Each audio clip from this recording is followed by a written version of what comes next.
at Jefferson Barracks National Cemetery. I try to get out here at least once a year. St. Louis native John Knoll tracks down his father. He was a good man. He was a good father. And pays respects to his dad, Corporal Richard Knoll, a World War II veteran. I miss him. He was my hero. And also a thief. It's a legacy Knoll learned more about. He never talked about it. After his father's death, thanks in part to Joseph Tachovsky.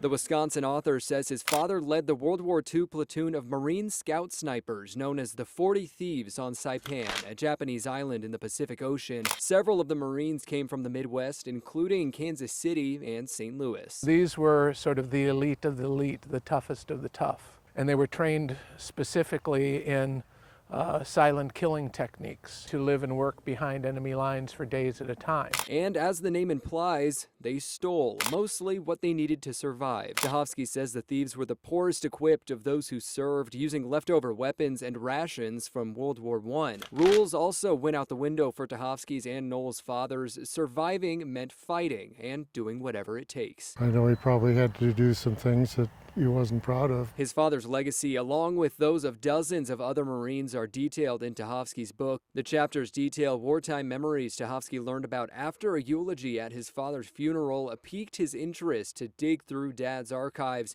and learn more about his time overseas. I just traveled the United States, tracking down and interviewing the surviving members of his platoon. Talking to survivors and their children, his curiosity brought him to St. Louis and Knoll. This is the second time we've met in person. The third time I've visited his dad's grave.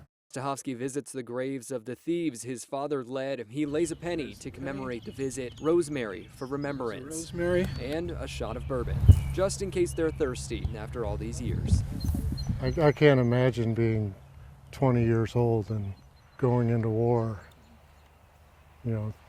3,000 miles away. But it's through Tachovsky's stories, imagination becomes reality as history is uncovered about the 40 Thieves on Saipan. Cameron Bopp, First Alert 4.